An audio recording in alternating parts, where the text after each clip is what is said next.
सिर्फ अग्निवीर ही नहीं, बीजेपी में एक ईमानदार नेता है कैलाश विजयवर्गीय, बड़े ईमानदार आदमी। बीजेपी क्या चाहती है, सबसे पहले लीक वही करते हैं। उन्होंने कहा कि अग्निवीर 4 साल के बाद हमारे दफ्तर पर गार्ड रह सकता। अरे हम यही तो कह रहे थे, ये अदानी और अंबानी के वेयर हाउसों की गाड़ी करवाएंगे, इसलिए 3 कानून लेके आए थे। ये जमीन भी छीनेंगे और ये अन्न भी छीनेंगे और बड़े बड़े गोदाम बनाएंगे। पंजाब के लोग खड़े क्यों हुए थे आंदोलन में? पंजाब के लोग खड़े क्यों हुए थे? इसलिए खड़े हुए थे कि पंजाब में 5 लाख मैट्रिक टन का एक गोदाम बन गए थे, हजारों हजार गोदाम बन गए। उन गोदामों में जो फसल पैदा होती उसको उठा करके उसमें फिट करने वाले थे। इसलिए तीनों कानून लेकर के आए कि बाजार खुला छोड़ दो, बाजार खुला छोड़ दो तो बड़ा पूंजीपति खरीद लेगा। अब की बार कानून हुआ है, गेहूं की कई मंडियां नहीं लगी, सारा माल पहले गेहूं खरीद ले गया पूरे। साथियों, अग्निवीर के बाद अगला कदम बताऊं आपको। कोई आदमी तैयारी कर रहा है, सीट बेल्ट बांध के तैयार हो रखा है, सुबह जाता है कि जी मैं आगे चुनाव लड़ूंगा। कभी भी मोदी जी खड़े होकर के कह देते हैं नो मोर लॉन्ग इलेक्शन, अब चुनाव की कोई जरूरत नहीं है, क्योंकि जो कृषि विशेषज्ञ व्हाट्सएप पर फेसबुक पर थे काले कानून के समय, वही कृषि विशेषज्ञ अब अग्निपथ और अग्निवीर के समय भी है। वही विशेषज्ञ कह देंगे कि इस देश में चुनाव की जरूरत ही नहीं, चुनाव से तो इस देश में खर्चा होता है और नेता हैं जो भ्रष्ट हैं। सारे लोग कह रहे हैं कि साहब पेंशन बंद होनी चाहिए। मैं तो कह रहा हूं, जिन लोगों ने पेंशन राजस्थान में शुरू कर दी, उस पेंशन के बाद जब पेंशन का प्रोग्राम हुआ तो उसमें एक आदमी मुझे मारा डाल के गया। वही आदमी एक डिबेट में कह रहा है कि नेताओं की पेंशन बंद होनी चाहिए। मैंने खुद दिखाया उसको, मतलब जरूरत नहीं आती, तेरी पेंशन मैंने शुरू कराई तो मेरी पेंशन बंद करना चाहता। कैसा के बताओ, देश में माहौल ही सोई है। तो माहौल तो ये बिगड़ रहे हैं, माहौल तो ये बिगड़ रहे हैं कि सरकारी कर्मचारी मजा करते हैं। तो फिर तुम में से ऐसा कौन नौजवान है जो सरकारी नौकरी लगना नहीं चाहता? खड़ा करके, हाथ खड़ा करके बता दो मैं सरकारी नौकरी नहीं लगना चाहता। तो फिर सरकारी सिस्टम को बचाएगा कौन? किसकी जिम्मेदारी? एसएफआई अकेली, सीपीएम अकेली या रूलिंग पार्टी अकेली? आज जो देश के हालात बन गए, हिंदू मुसलमान के नाम पर जो लोगों को बांटा जा रहा और आप और हम उसके शिकार हो जाते हैं। भाई ये गंभीर खतरा ये नहीं कि स्टेट के भीतर उमस है, खतरा ये है कि ऐसी तपत है आदमी सोचे तो दिमाग खराब हो जाए। देश में अघोषित नहीं, घोषित इमरजेंसी का दौर है। जो शिक्षा नीति नहीं आई है, जो हमने स्कूल खोले हैं, जो हमने कॉलेज खोले हैं, जो हमने सब्जेक्ट लाए हैं, जो इस राजस्थान में, इस तहसील में विकास का काम करा है शिक्षा का, केंद्र की शिक्षा नीति कह रही है कि इसका निजीकरण करो। उसके खिलाफ लड़ाई मजबूत करने के लिए गांव गांव से नौजवान इकट्ठा करना है। शहीद आजम भगत सिंह ने कहा था कि देश आजाद भी हो जाएगा, गोरे चले जाएंगे, काले आ जाएंगे और फिर कंपनियों के पक्ष की नीतियां बनाएंगे। जब भी कंपनियों के पक्ष की नीतियां बनी है, चाहे राज किसी पार्टी का रहा, देश की जनता ने विद्रोह किया और उस विद्रोह को डिस्टर्ब करने के लिए भी लोग आएंगे। हमारे यहां भी कुछ घूम रहे हैं कि कैसे इन आंदोलनों को कमजोर करा जाए। शक्ल बदल के, चेहरे बदल के, खान दूसरी पहन के लोग आए। जब ये नहीं कह सकते अग्निवीर अग्निपथ में क्या कहें, क्योंकि अग्निपथ और अग्निवीर ऐसी योजना है जिससे देश की सेना पर बीजेपी और आरएसएस कब्जा करना चाहती है। इतनी भयंकर बेरोजगारी है कि एक 1500 पद के लिए गुजरात में 35 लाख फार्म आए, राजस्थान में पटवारी के लिए 17.5 लाख फार्म आए।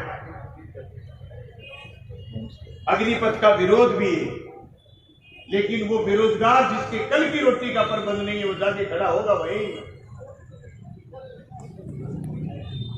हम गांव उलझे हुए हैं, गांव में, गुआंड में, तहसील में, जिले में, राजस्थान में देश नीतियां बना रहा है वो जनता के पक्ष की नहीं है। देश जो नीतियां बना रहा है वो जनता के पक्ष की नीतियां नहीं है। देश की मोदी सरकार जो नीतियां बना रही है वो जनता के पक्ष की नीतियां नहीं है नौजवान साथियों। इसलिए जरूरत पड़ी स्वांगी संगठन और बनाओ। अरे ऐसे ऐसे 400 से ऊपर 750 तक संख्या में भाजपा और आरएसएस के देश में जनता को गुमराह करके, पूरे देश में जनता को गुमराह करके एक ही काम करते हैं, अदानी और अंबानी, जिसकी 2012 में सिर्फ 10 साल पहले राजस्थान के नहीं हिंदुस्तान के किसी बैंक ने ऋण देने से इनकार कर दिया था, आज वो एशिया के 1 नंबर के पूंजीपति है। अगर इन बातों का हमारे शरीर से, हमारी तबीयत से, हमारे गांव देहात से कोई लेना देना नहीं तो हम गलतफहमी के शिकार हैं। अगर इन नीतियों से हमें कोई फर्क नहीं पड़ता तो मैं कहना चाहता हूं उन नौजवानों से जो सारे दिन भर्तियों की मांग करते हैं, उनसे कहना चाहता हूं कि केंद्र ने सब कुछ बाइंड अप कर दिया, बंद कर दिया, सब कुछ बंद कर दिया। एक फोर्स थी जो किसान और मजदूर के बेटे को रोजगार देती थी और उसमें भावना थी, वो तैयारी करता था। उसके बाद कोचिंग संस्थानों में जाने के पैसे नहीं थे, उसके बाद खेत था, खलियान था, गांव की उड़ार थी, गांव की बाहर की स्कूल की बाउंड्री थी, वहां जाकर के वो तैयारी करता था, वही उसका कोचिंग संस्थान। उसमें जाने के लायक नहीं बचा। और कैसे बेशर्मी के साथ आनंद महिंद्रा कह रहा, कैसी बेशर्मी के साथ अदानी और अंबानी के लोग कह रहे हैं कि हम अग्निवीरों को 4 साल के बाद गार्ड रखने के लिए मौका देंगे। तो मैं समझता हूं क्या मैं उन लोगों की आईडी चेक करूं जो 2019 के चुनाव, लोकसभा चुनाव से पहले लिखते थे मैं भी चौकीदार, मैं भी चौकीदार, मैं भी चौकीदार। उनकी आईडी चेक करो यार। बुला रहे हैं उधर आनंद महिंद्रा जी, उधर बुला रहे हैं अदानी और अंबानी, क्या ये बढ़िया चौकीदार। देश का किसान लड़ा, 1 साल 750 लोग कुर्बान हुए, 1 साल लंबी लड़ाई, उबाऊ थकाऊ, टैंक टूट गए, आंधी तूफान, गर्जना, मेघ, बिजली, हाथों हाथ वहां से एक जवान का चला जाना, एक बुजुर्ग किसान का चला जाना, वहां से बॉडी निकल के जाना, गांव में जाना। लेकिन किसान का हौसला ऐसा था कि किसी ने उफ तक नहीं करी। तब काले कानून वापस हुए थे। आगजनी करने से, तोड़फोड़ करने से आंदोलन जो दूसरे दिन उभरा था वो 5वें दिन दफन हो गया। ये लंबी लड़ाई है मोदी राज के खिलाफ, ये लंबी लड़ाई है निजीकरण के खिलाफ, ये लंबी लड़ाई है नीतियों के खिलाफ जो नीतियां हमारे जल जंगल जमीन छीनना चाहती। वो नीतियां सिर्फ और सिर्फ भाजपा के चेहरे में नहीं, वो नीतियां दूसरे स्वांगी संगठनों के चेहरों से आती। स्वांगी का मतलब उन्होंने स्वांग दूसरा रच रखा है भाजपा।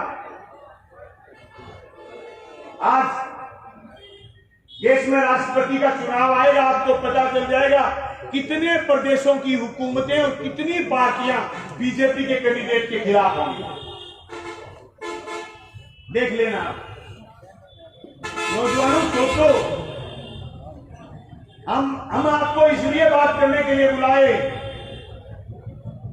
कि ये लड़ाई सिर्फ अकेले जनप्रतिनिधियों की नहीं, जनप्रतिनिधियों के हजार दिक्कतें भी।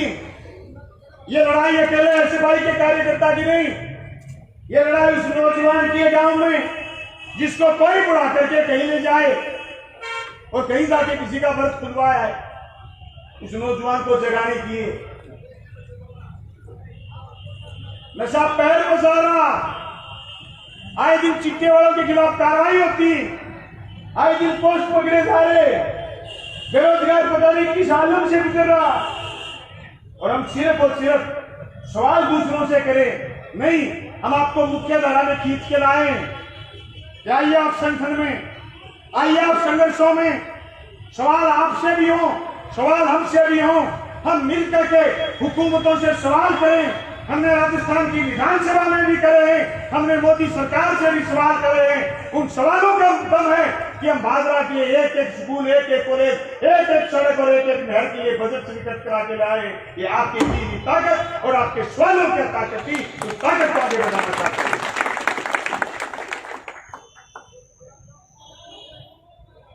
जब भी जयपुर गया हूं, चाहे 4 दिन के लिए गया, चाहे 5 दिन के लिए गया, मेरी जाने की तारीख और मेरी वापिस आने की तारीख में आप पूरी 4 साल में कभी भी ऐसा मौका नहीं देखोगे। चाहे मैं कोरोना के समय गया, इस तस्वीर के लिए कुछ न कुछ लेके ना आया।